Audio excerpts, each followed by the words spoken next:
Good day, everyone. So this time, let us talk about the standard network layout for our floor plan. It is very important that we organize our network cables for easy maintenance, for easy troubleshooting. And at the same time, it is so nice to see that these cables are hidden behind our walls or behind our ceiling.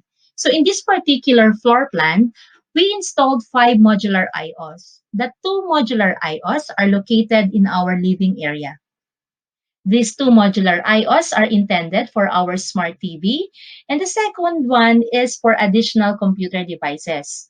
Let's say we want to add another wireless access point, we can easily install our router to this particular second modular IO. And these two will be going to our rack mount. So in our master bedroom, we also installed another modular IO, and that is intended for our additional computer device. If we want to connect our laptop directly to our network, we can use a network cable and attach to this network cable to our modular IO. Aside from this, we can also attach our smart TV if we want to have a smart TV in our bedroom. Same as well with our bedroom, we also installed another modular IO for the same reason of our master bedroom. And obviously, in our study room, wherein the rack mount is located here, so that these 5 modular IOs will be connected to one another within the network. So as you can see, we also installed another one here, and that is again intended for additional computer device. But if you are going to look at this sixth modular IO, that is disconnected. Why? Because the reason of this last modular IO, that is intended for our telephone cable or ADSL splitter in the future. So this will be the connection for our internet. If the family wants to subscribe for a particular ISP or internet service provider or telecommunication service provider, the source will be coming here. So our modem or telephone will be attached to this particular jack. Let us see what is inside the rack mount. I have here the illustration of a real rack mount. Inside the rack mount, we can see the switch, the patch panel, the router, and the modem. This is the illustration on how to attach a certain network cable from the front patch panel in going to the switch.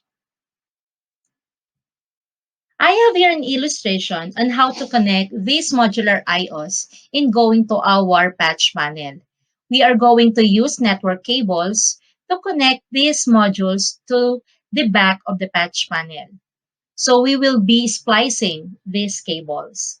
At the front of the patch panel, we will be connecting these modular IOs to our network switch. Our network switch will be the bridge. The reason why these 5 modular IOs, the devices that will be connected to these 5, will be connected to one another. These particular cables are the straight-through cables. The bridge will be connected to a router. We all knew that router forwards data packets. And if we want to have internet connection, we are going to attach our modem to our router.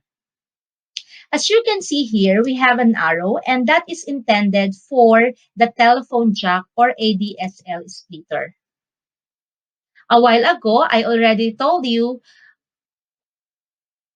the function of the telephone jack.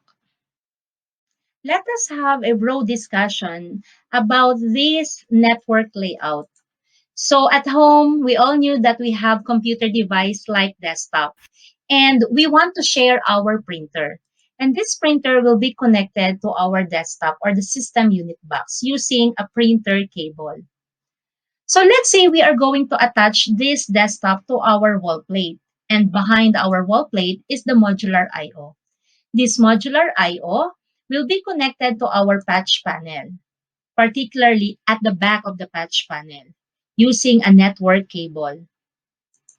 And then we are going to connect this modular I/O to our network switch using a straight-through cable. So we are going to locate the number of this portion, and then we are going to attach our straight-through cable to our network switch.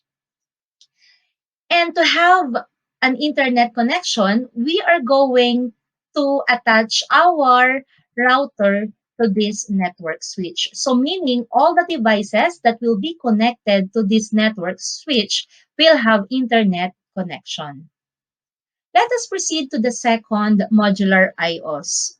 So in this particular wall plate, we have two modular I/Os. The first modular I/O or modular I/O jack is intended for our smart TV.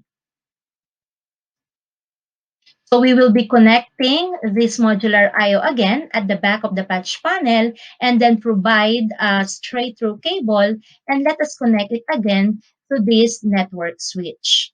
Any of these particular port will be allowed for any connection as long as it is free or as long as it is available. The second modular I/O is intended for wireless access point. So we are going to attach this router in going to our wall plate. And again, behind our wall plate is the modular I/O. To connect this, we are going to use a network cable. Again, at the back of the patch panel, and then look at the number and find it here at the front and get the network cable and attach that to the particular or desired number port in going to our network switch. So that is the sample network layout plan for our home. I hope you learned something and see you again to our next learning.